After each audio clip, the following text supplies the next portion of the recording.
கர்த்தருடைய வார்த்தை சங்கீதம் 34 அதிகாரம் 5 அவர்கள் அவரை நோக்கி பார்த்து பிரகாசம் அடைந்தார்கள், அவர்கள் முகங்கள் வெட்கப்படவில்லை.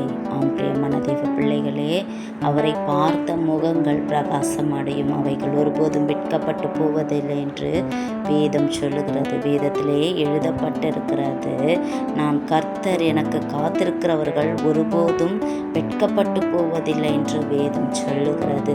அது மாத்திரமல்ல, காத்திருக்கிறதல் மாத்திரமல்ல, அவரை விசுவாசிக்கிறவன் எவனோ அவன் வெட்கப்படுவதில்லை என்று வேதம் சொல்லுகிறது. நீங்கள் கர்த்தரை விசுவாசித்து கர்த்தரோடு இருக்கும் பொழுது உங்கள் முகங்கள் பிரகாசிக்கும், உங்கள் முகங்கள் வெட்கப்பட்டு போவதில்லை. கர்த்தரை நோக்கி பார்த்த முகங்கள் பிரகாசித்து அவைகள் ஒருபோதும் கெட்டு போவதில்லை, வெட்கப்படுவதும் இல்லை என்று வேதம் சொல்லுகிறது. தேவனிடத்தில் சேருங்கள், அவர் உங்களோடு இருப்பார். ஆமென்.